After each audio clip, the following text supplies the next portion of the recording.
코스피 지수가 어제 2100선이 무너진 데 이어 오늘도 1.5% 넘게 떨어졌습니다. 미국 증시까지 급락하면서 2000선마저 붕괴될 수 있다는 우려가 커지고 있습니다. 현대자동차가 올 3분기 영업이익 2,889억 원을 벌어들이는 데 그쳤습니다.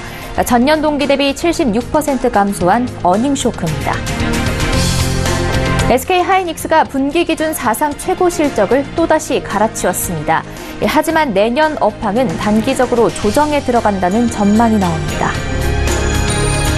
연금 저축 상품의 수익률이 저축은행의 적금에도 못 미치는 것으로 드러났습니다. 연금 저축을 판매하는 은행이 수수료만 챙겨가고 있다는 비판이 나옵니다. 센 뉴스 플러스 잠시 후 뵙겠습니다.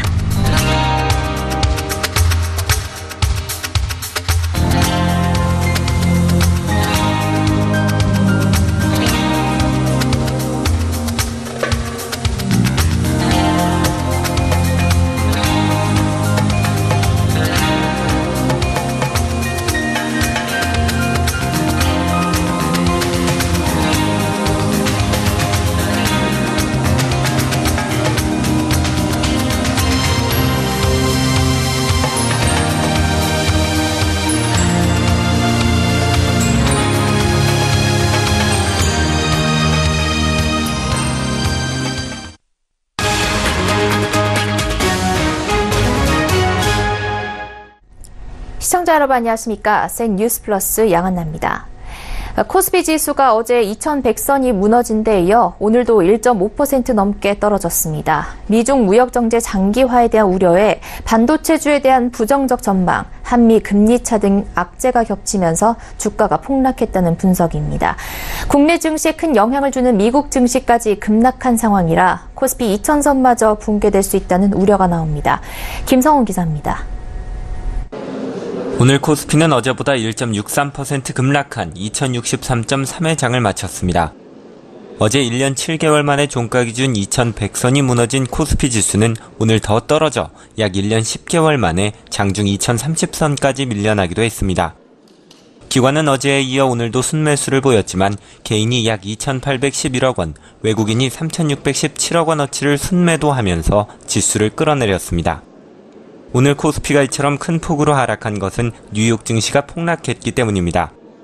현지 시간 24일 다우지수는 2.4% 이상 떨어졌고 S&P 500 지수도 3% 넘게 급락했습니다.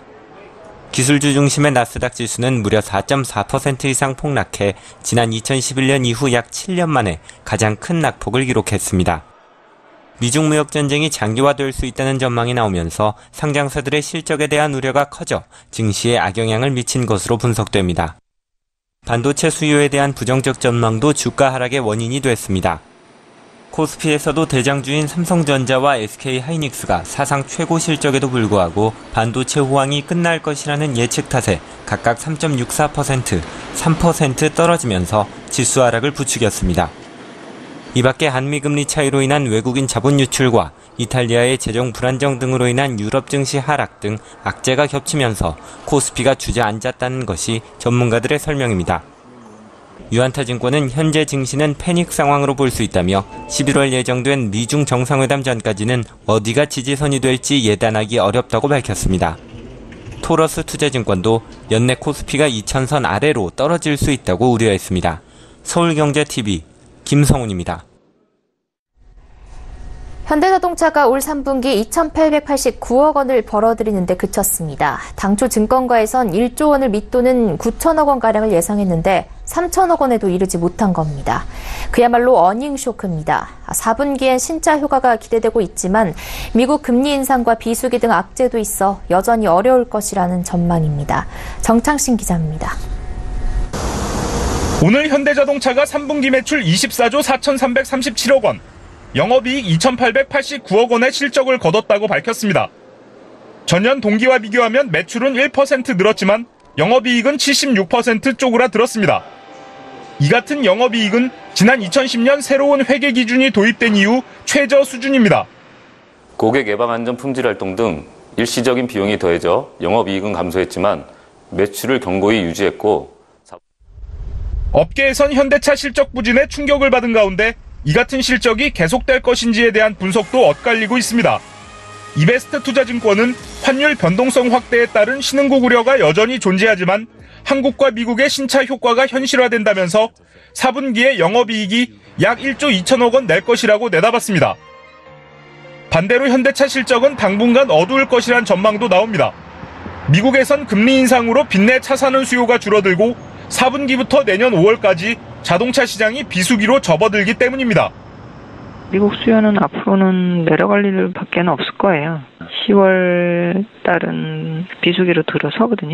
드라이빙 시즌이 이제 여름까지고 산타페가 갑자기 비수기에 막 10,000대씩 이렇게 팔리기는 좀 쉽지 않아 보이고요. 여기에 중국에선 내년까지 P2P 금융 규제가 지속될 예정이라 대출을 끼고 차를 사는 젊은 층 수요가 줄어들 것이란 관측이 나옵니다. 한편 내일 기아자동차도 실적 발표가 예고돼 있습니다. 증권업계에선 전년 동기와 비교해 흑자 전환한 2,800억 원가량의 영업이익을 낼 것으로 전망하고 있습니다. KB증권은 전년 동기 대비 흑자 전환하는 것은 1년 전에 일회성 비용 때문이라면서 기저효과를 제외하면 영업이익 전망치는 1년 전보다 오히려 감소했다고 설명했습니다. 실제로 기아차는 지난해 3분기 통상임금 관련 1심 결과를 반영해 8,640억 원의 영업비용을 영업 손실에 반영한 바 있습니다. 서울경제TV 정창신입니다. SK하이닉스가 분기 기준 사상 최고 실적을 또다시 갈아치웠습니다. 하지만 내년 업황은 밝지만은 않습니다. SK하이닉스는 단기적 조정은 있겠지만 중장기적으로 다시 상승세를 이어갈 것이라고 단언했습니다. 이보경 기자입니다. SK하이닉스가 2분기에 이어 한 분기 만에 또 매출, 영업이익, 순이익 역대 최고 기록을 갈아치웠습니다. SK하이닉스의 3분기 매출은 11조 4,168억 원, 영업이익은 6조 4,724억 원. 전년 동기와 비교해 각각 40.9%, 73.2% 늘어난 것으로 전분기에 비해서는 매출 10.1%, 영업이익 16.1%가 증가했습니다. D램 가격 상승세 둔화와 낸드 플래시 가격 하락에도 불구하고 출하량이 늘면서 신기록 행진을 이어나갔습니다. 하지만 앞으로의 전망이 밝지만은 않습니다. 지난해부터 외국계 투자업계에서 나오기 시작한 반도체 고점론. 반면 국내 금투업계에서는 장밋빛 전망을 내놨습니다. 하지만 최근에는 국내 증권업계에서도 목표 주가를 줄하향하고 있습니다. 그러나 오늘 SK하이닉스는 단기 조정 이후 다시 상승세를 이어갈 것이라고 강조했습니다. D램 가격 관련해서는 올해 내내 계속된 가격 상승세 완화가 이제 Q4로 넘어가고 Q1으로 가면서는 급락하는 상황은 절대 아닐 것이고 소폭, 플랫이나 또는 소폭 하락 정도를 예상하고 있습니다. 반면에 내년 하반기로 넘어가면 가격은 아직 예상하기는 좀 상당히 이릅니다만 플랫 또는 상승 반전도 예상할 수 있습니다. 다만 서버 수요가 조정에 들어갔고 미중 무역 전쟁 등의 세계 경기 불확실성이 있는 만큼 내년에는 투자 규모를 올해보다 줄이고 분기별로 투자 계획을 세우며 탄력적으로 대응한다는 방침입니다. 서울경제TV 이보경입니다. 은퇴 후 자금 설계를 위해 연금저축 상품에 관심 보인 분들 많으셨을 겁니다. 연말정산에서 세액공제도 받을 수 있는 세테크 상품으로도 주목받았는데요. 장기로 가입하는 상품인 탓에 한 번 가입하고 나면 일일이 잘 따지지 않는 경우가 많은데 들여다보니 저축은행 적금 상품보다 수익률이 낮았습니다. 이하라 기자입니다. 국회 정무위원회 이하경 의원에 따르면 14개 연금저축 상품의 수익률이 저축은행 적금 수익률에도 미치지 못하는 것으로 나타났습니다. 올해 3월 말 기준 개인연금저축 적립금은 130조 원입니다. 국민 노후 생활 안정화 방안으로 정부가 세제 혜택을 주는 등 가입을 장려한 덕에 가입자는 꾸준히 늘고 있습니다. 그러나 절세 효과를 고려한 세후 수익률을 기준으로 분석해도 연금저축 상품을 다루는 전체 54개 상품 중 14개 상품은 저축은행 적금 수익률인 3.66%보다 낮았습니다. 세금 지원으로 1%포인트가량 수익률이 높아진 점을 고려하면 자산운용으로 낸 평균 수익률은 2%대라는 겁니다.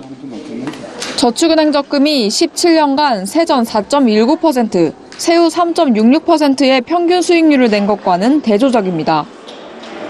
연금저축 상품은 일반 예적금 상품과는 달리 매년 자산운용의 대가로 신탁수수료의 1% 안팎을 은행이 챙깁니다. 은행이 자산운용은 방관한 채 수수료만 챙기고 있다는 비판이 나오는 부분입니다.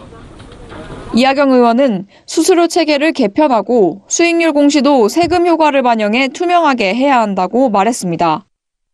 금융감독원 관계자는 수수료 체계 개편은 현실적으로 쉽지 않지만 세금 효과를 반영해 수익률을 공시하는 과제는 추진할 계획이라고 말했습니다. 현재 연금저축상품 가입자들은 금융소비자정보 포털 파인의 금융상품 한눈에나 통합연금 포털 사이트에서 개별 가입한 상품의 수익률과 수수료율을 확인할 수 있습니다. 서울경제TV 이하라입니다. 주 52시간 시대에 돌입하면서 노동시간 단축은 시대적 흐름이 됐습니다. 여기에 가파른 최저임금 인상까지 이어지며 중소기업계의 한숨이 깊어지고 있습니다. 이를 보완하기 위한 대책을 논의하기 위해 서울중소기업중앙회에서 중소기업인들과 합계 등이 모여 중소기업의 노동 현안제도 개선 토론회를 열었습니다. 업계에서는 탄력적 근로제의 단위기간 확대와 주휴수당 폐지 등을 주장하고 있습니다. 김혜영 기자입니다. 우선 탄력근로제의 단위기간을 늘리자는 목소리가 높습니다. 주 52시간 근로시간 단축 시대를 맞아 기업의 부담을 줄이자는 취지입니다. 일이 몰리는 때에는 일하는 시간을 늘리고 뜸한 기간에는 줄여서 근로시간을 맞출 수 있도록 하자는 건데 특정 기간 일이 몰리는 업계 특성을 고려하자는 겁니다. 현재 근로기준법에 따라 2주로 한정돼 있고 노사가 합의해도 석 달을 넘길 수 없습니다. 근로시간 관련해서도 사실은 임금 감소가 당연히 따르고 기업 생산성 이런 부분들이 감소가 될 수밖에 없는데 저는 개인적으로는 1년이 탄력적 근로시간제는 가는 것이 맞다라고 이렇게 생각이 좀 듭니다. 정부 역시 근로시간 단축 등 노동정책이 일자리 감소에 영향을 미친 것으로 판단하고 다음 달 초 보완책을 내놓겠다는 계획인데 탄력근로제의 단위기간을 늘리는 것으로 방향을 잡은 모양새입니다. 또한 최저임금 인상의 결정 주기도 늘려야 한다는 주장입니다. 심표점에서 앞으로 과감히 오르다 보니까 이게 과연 우리 경제 현실에서 어떠한 정말 영향을 미치는지 객관적으로 확인할 시간이 필요한데 2018년 적용한 지 6개월뿐이 안 됐는데 내년도 거를 심사를 들어갔습니다. 1년에서 2년으로 확대하는 것이 좀 타당하지 않냐를 한번 제시해봤고 최저임금 인상에 따른 부작용 등을 객관적으로 분석한 뒤 인상률을 결정해야 한다는 겁니다. 이와 함께 주휴수당도 도마에 올랐습니다. 60년도 더 지난 주휴수당을 폐지하자는 건데 사회와 경제적 여건이 변한 만큼 주휴수당의 당위성이 낮아졌다는 지적입니다. 또한 해외에서도 사례를 찾기 힘들다며 제도 개선이 필요하다는 주장입니다. 최저임금 인상과 근로시간 단축 등 노동환경 변화에 따른 중소기업계 어려움이 가중되고 있는 만큼 업계에서 논의되는 보완책에 정부도 귀를 기울일 때라는 지적입니다. 서울경제TV 김혜영입니다. 금융당국이 내일부터 핀테크 기업을 대상으로 2차 지정대리인 신청을 접수합니다. 소규모 핀테크 기업도 자사가 보유한 기술로 금융사의 핵심 업무를 수행해 볼 수 있는 기회입니다. 앵커 리포트입니다. 핀테크 기업 핀테크와 하나은행은 온라인 자동차 대출 시 고객 인증만으로 대출 심사에 필요한 서류들을 자동 취득하고 로봇이 심사하는 서비스를 테스트하고 있습니다. 에이젠글로벌과 우리은행은 AI 예측 모형을 기반으로 개인 여신 신용평가 심사를 통해 은행의 대출 심사와 금리 결정을 지원하는 서비스를 실험하고 있습니다. 핀다와 SBI저축은행은 돈을 빌리는 사람이 차입 조건을 제시하면 금융회사가 대출을 제한하는 역제한 방식의 새로운 대출 온라인 플랫폼을 시범 운영합니다. 금융당국의 지정대리인 제도를 활용한 사례입니다. 지정대리인은 예금 수익과 대출 심사, 보험 인수 심사와 같은 금융회사 핵심 업무를 수행할 수 있도록 금융당국이 공인한 핀테크 기업입니다. 금융회사가 지정대리인과 계약을 맺고 핵심 업무를 위탁하면 핀테크 회사는 금융사와 협력해 최대 2년간 새로운 금융서비스를 시범 운영할 수 있습니다. 핀테크 회사는 이 같은 지정대리인 제도를 통해서만 본질적인 금융 업무를 수행해 볼 수 있습니다. 핀테크 기업이 금융회사의 본질적인 업무를 테스트해보고 운영을 좀 해보고 싶은 니즈가 있을 경우에는 지정대리인으로 지정이 되어야지.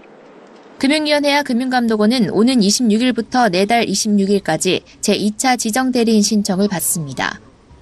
금융위에 따르면 지정대리인으로 지정될 경우 핀테크 기업은 자체 개발한 혁신 기술을 실전에서 테스트해 현실 적용 가능성과 실제 효과 등을 검증할 수 있다는 장점이 있습니다. 금융사 입장에서는 자신들이 직접 수행하기 어려웠던 혁신적 서비스를 핀테크 기업을 통해 시연함으로써 비용을 절감하고 새로운 고객을 확보할 수 있습니다. 서울경제TV 양한나입니다. 포스코가 앞으로 5년간 청년 인재 5,500명을 육성해 취업과 창업을 적극 지원합니다. 최종호 신임 회장이 경영 비전으로 제시한 위드 포스코 실천의 한 방안입니다. 포스코는 이를 위해 청년 인공지능 빅데이터 아카데미와 기업 실무형 취업 교육, 창업 인큐베이팅 스쿨 등 3개의 합숙 교육 프로그램을 운영합니다. 각 프로그램 수료자는 향후 포스코 그룹이나 타사에 취업하거나 창업할 수 있도록 지원합니다. 신청 대상 및 방법 등 상세한 내용은 포스코 인재창조원 홈페이지에서 확인할 수 있습니다.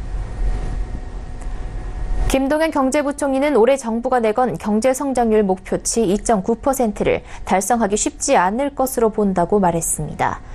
김 부총리는 오늘 기획재정위원회 국정감사에서 성장률과 관련한 질문에 이같이 답했습니다. 김 부총리는 올해 성장률 전망을 현실적으로 수정해야 한다는 지적에 대해 정부가 이제까지 경제정책 방향을 1년에 2번 내는 것 외에는 성장률을 공식적으로 수정하는 절차를 밟지 않았다며 내년도 경제정책 방향 발표가 2개월 앞으로 다가온 만큼 올해 성장률 전망에 대한 별도의 수정 절차는 없을 것이라고 답변했습니다. 박은정 국민권익위원장은 공공기관 채용비리 논란과 관련 범정부 채용비리 근절 추진단이 다음 달 출범할 계획이라고 밝혔습니다. 박 위원장은 국회 정무위원회 국정감사에 출석해 정부는 공공기관 채용비리 문제가 단기간에 일시적 적발로 해결될 문제가 아닌 것으로 판단하고 있다며 이같이 말했습니다. 박 위원장은 추진단은 범정부 차원의 상시 점검 체계를 마련하고 매년 전수조사를 하게 될 것이라며 그해 진행된 공공기관 채용에 대해 전수조사를 할 계획이라고 설명했습니다. 이어 전수조사 이후에도 필요하다면 수사 의뢰 등 추적조사도 하겠다며 아울러 채용 비리와 관련된 제도 개선까지 할 방침이라고 덧붙였습니다. KB금융지주가 신한금융지주를 누르고 3분기에도 금융권 수익 1위 자리를 지켰습니다. KB금융은 지난 3분기 9,538억 원의 순이익을 냈고 3분기까지 누적으로는 2조 8,688억 원을 벌었다고 공시했습니다. 어제 하루 먼저 실적을 알린 신한금융의 순이익 규모는 3분기 약 8천억 원, 누적으로는 2조 6천억 원이었습니다. KB금융은 각종 가계대출 규제와 국내 경기 둔화 우려, 글로벌 금융시장의 변동성 확대에도 불구하고 견조한 여신 성장과 더불어 일반 관리비와 대손 충당금 등 안정적인 비용 관리에 힘입어 전반적인 양호한 실적을 시현했다고 설명했습니다. IBK 기업은행도 오늘 실적 발표를 했습니다. 자회사를 포함한 연결 기준 3분기 누적 단기 순이익은 작년 같은 기간보다 16.8% 증가한 1조 4,603억 원, 자회사를 뺀 순이익은 1조 2,450억 원입니다. 내일은 하나금융지주와 우리은행의 실적 발표가 있습니다. 카카오뱅크의 26주간 소액을 늘려가며 적금하는 26주 적금 상품의 총 납입액이 1,000억 원을 넘었습니다.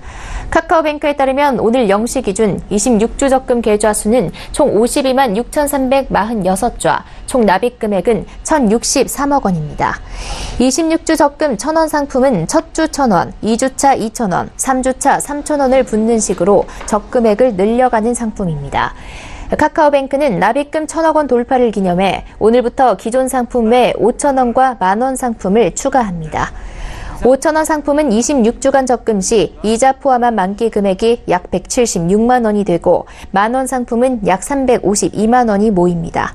금리는 연 1.8%이며 자동 이체를 하면 0.2%포인트 우대 금리를 제공합니다. 한국감정원에 따르면 이번 주 강남구와 서초구 아파트 값은 나란히 0.02% 하락했고 송파구는 0.04% 떨어졌습니다.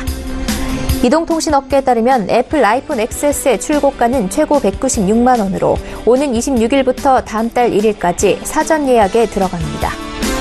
국민건강보험공단에 따르면 관상동맥 문제로 흉부의 통증을 느끼는 협신증 환자가 5년 새 17%나 늘었습니다. 금연과 운동, 건강한 식생활을 통한 적정 체중 유지에 신경 쓰는 게 좋습니다. 국토교통부에 따르면 항공사들이 10월 마지막 주 일요일부터 3월 마지막 주 일요일의 전날까지 일본, 베트남, 중국 등으로 가는 국제선 항공편을 늘리고 국내선은 줄이기로 했습니다.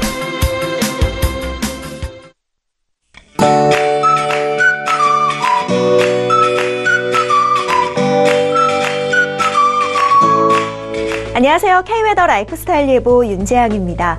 오늘은 하늘도 맑고 낮 동안 기온도 크게 올라 포근했는데요. 내일은 궂은 날씨로 돌아서겠습니다. 아침에 서해안부터 비가 시작되겠고요. 낮에는 전국으로 확대되겠습니다. 곳에 따라 돌풍이 불고 천둥 번개가 치겠는데요. 각별히 유의하셔야겠고요. 비는 내일 저녁에 대부분 그치겠습니다. 가을비 한 번에 내복 한 벌이라는 속담처럼 비가 그친 뒤에는 기온이 크게 떨어지며 추워지겠습니다.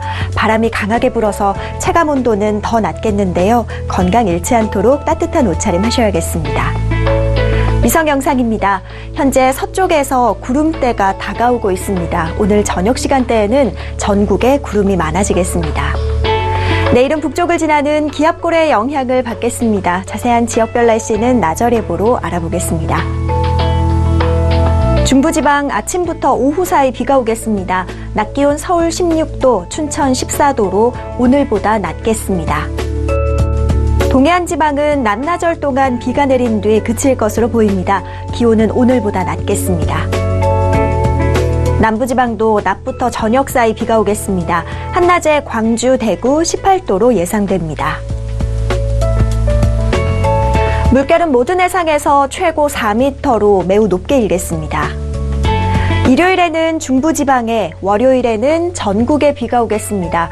충청과 호남, 제주도는 화요일에도 비가 올 것으로 전망되고요. 주 초반 기온이 크게 낮아 춥겠습니다. 날씨였습니다. 센 뉴스 플러스 여기까지입니다. 시청해주신 여러분 고맙습니다.